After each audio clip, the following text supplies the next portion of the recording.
bagaimana YB Sungai Buloh melihat Pakatan Harapan pada kali ini, mungkin dalam tempoh setahun akan datang ini, kita jangkakan PIU akan dalam tempoh setahun lah, kita jangkakan begitu. Bagaimana PHS boleh kemaskinikan, satu, kemaskinikan, nombor dua, memperkuatkan, memperhebatkan publicity Pakatan Harapan itu sendiri. Contohnya, ada banyak penonton yang memberitahu kita bahawa semua YB ataupun ahli parlimen, ADUN dan sebagainya wajib mempunyai statement yang berjadual.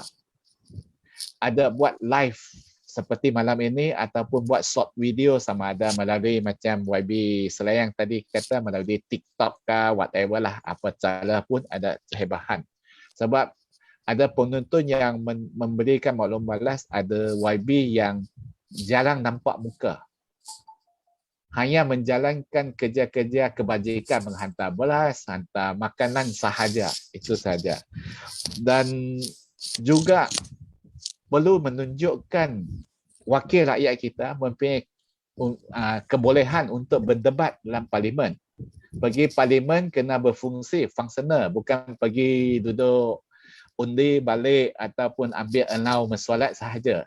So bagaimana YB Sungai Buloh melihat PHS boleh atau wajib untuk mengambil tindakan drastik untuk memperkukuhkan publicity Pakatan Harapan menjelang PIU 15 ini. Tapi dengan izin moderator, saya nak ambil 1 minit untuk sebut dari isu manifesto ini. Manifesto ini sangat menarik.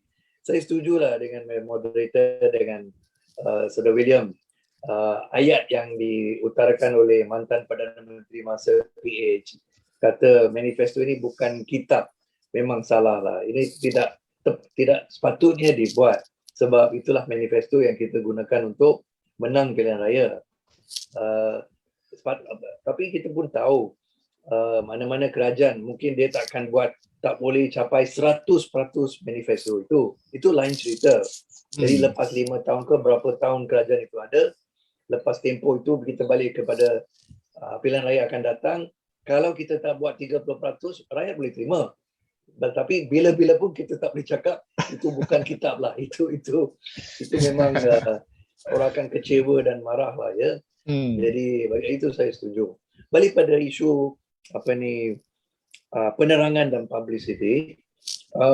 Bagi saya dalam tempoh inilah kita ada lebih kurang 1,5 tahun, mungkin 2 tahun lah kepada tempoh ini sebelum PRU 15. Dan memang publicity penerangan ini daripada pakatan, daripada pembangkang lah, ini sangat penting. Dan penerangan dan publicity mesti dilakukan beberapa peringkat. So kita peringkat kebangsaan, national level, meaning top leaders lah, pimpinan atasan, juru cakap pada Pakatan Harapan dan parti lain. Ini dibuat untuk menunjukkan dasar kita, pendirian kita, atas dasar yang penting dan juga atas isu-isu tertentu. Isu yang timbullah dari masa ke semasa. Setiap minggu mesti ada isu penting yang rakyat menunggu, apakah pendirian Pakatan Harapan. So kita kena cakap. Kalau kita diam, rakyat akan ingat ini mereka tak ada pendirian ni. Macam tu. So ini adalah tanggungjawab pimpinan kita. Pimpinan ada di 2 peringkat, kebangsaan dan national level lah ya. Itu dimain di dalam parlimen dan juga di luar parlimen, sebab dalam parlimen sebahagian masa saja, bukan semua masa. Dan ada tempoh di mana parlimen tak ada bersidang. Dan juga kita jangan lupa peringkat negeri pun ada. Peringkat negeri, dasar-dasar di peringkat negeri pun penting dan akan agak berbeza daripada dasar-dasar di peringkat kebangsaan. Tapi nilai-nilai kita samalah. Nilai maksudnya kita amalkan demokrasi tulen, kita lawan rasuah, kita ada dasar yang pro rakyat, ya, berkepedulian rakyat dan sebagainya. Ini mesti common ground lah di antara semua. Dan peringkat yang ketiga ialah macam saudara moderator sebut tadi, yang dimainkan oleh wakil rakyat kita di peringkat kawasan. Maksudnya oleh ahli parlimen atau adun-adun lah, di mana mereka sudah menang, mereka telah dipilih sebagai wakil rakyat, mereka mesti dilihatlah berkhidmat untuk rakyat, mereka adalah pembawa mesej Pakatan Harapan dan parti-parti pembangkang melalui tindakan mereka juga. Bukan saja kenyataan lah, tindakan mereka. Sebab kenyataan-kenyataan yang penting dibuat oleh pimpinan atas. Ya, tak perlu semua cakap atas satu dasar. 105 orang ini. Tapi di kawasan masing-masing ini penting sebab sistem kita berdasarkan constituency MP. Ya, kita bukan party list MP macam negara lain lah. Kita constituency MP dan kita kena jawab kepada pengundi di kawasan. Ya, so bagi saya inilah pentinglah untuk masa depan ini wakil rakyat kita turun dilihat di kawasan. Bukan saja bawa bakul makanan lah. Bakul makanan itu penting sebab sekarang ada ramai rakyat yang khususnya daripada B40 yang menderita. Jadi pun kita mesti dilihat membantu mereka. Tapi isu tanggungjawab wakil rakyat bukan setakat itu saja. Dia mesti dilihat bersama dengan rakyat. Bila rakyat ada isu, ada masalah, ada wakil rakyat kena main peranan lah di sana. Bukan semestinya kita selesai semua masalah. Itu rakyat fahamlah. Kita tak boleh selesai semua masalah. Tapi kurang-kurang kita dinampak prihatin. Ya, prihatin maksudnya kita turun, kita dengar rintihan rakyat, kita cuba jadi orang pengantara, orang mediator dan sebagainya. Inilah peranan. Dan dari segi, tapi kita ada cabaran yang saya nak sebut. Cabaran ni apa? Iaitu ruang di social media ada, ya. Dan I think mana-mana ahli parlimen yang tak ada Facebook page, I rasa lebih baik you bersara lah.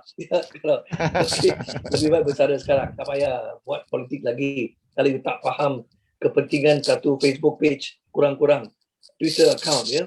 Ini semua mesti ada sekarang. Kalau tak tahu buat, tak mau buat, lebih baik berhenti sekarang.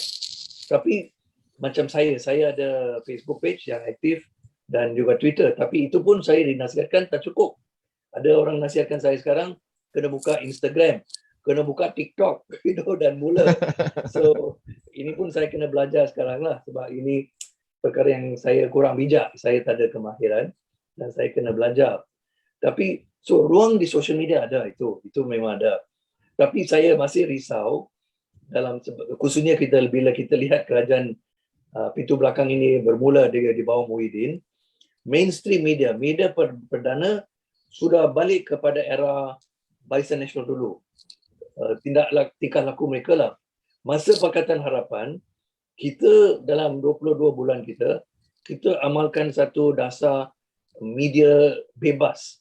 Ya, media bebas. Walaupun media yang perdana itu serang kita dari masa ke semasa. Tapi inilah demokrasi, tulen. Dan inilah yang diamalkan oleh Pakatan Harapan masa itu. So, masa itu ada freedom of press, freedom of expression semua. Jauh lebih baik daripada masa Barisan Nasional dulu. Tapi sekarang lepas kerajaan pintu belakang masuk di 2020 pada bulan Mac, saya lihat mainstream media perdana ini sudah balik pada cara dulu, ya, di mana dia hanya bagi publicity yang besar kepada kerajaan saja ataupun juru cakap kerajaan, ya, dan berita daripada pembangkang kurangkan publicity lah. Dan ini yang saya harap di bawah kerajaan baru ini, di bawah Perdana Menteri ini Ismail Sabri, saya haraplah secara personal kita akan lihat perubahan dan inilah saya harap antara isu yang pasukan perundingan kita akan letak di atas meja untuk runding dengan dia supaya kurang-kurang kerajaan ini akan menghormati kebebasan media, freedom of expression, ya, dan jangan tangkap orang yang pergi berhimpun secara aman, ya, dan masuk dalam lock-up, dan bagi ruang untuk media perdana untuk membawa cerita kita lah, pendirian kita, statement kita dan sebagainya. Dan kita tidak bergantung kepada social media saja, ya. So because ini peranan penting dalam publicity, dalam penerangan ini. Dan so inilah tapi ini belum lihat lagi lah, kita kena tengoklah dalam beberapa minggu, bulan-bulan yang akan datang ini sama ada Ismail Sabri akan berkelakuan macam Barisan Nasional dulu, macam Perdana Menteri Muhyiddin dulu, ataupun dia boleh bawa satu perubahan lah, ya. So jadi untuk rumuskan kita publicity ni atau penerangan kita main di peringkat nasional, kita main di peringkat negeri, dan wakil rakyat sendiri mesti main peranan itulah di kawasan masing-masing.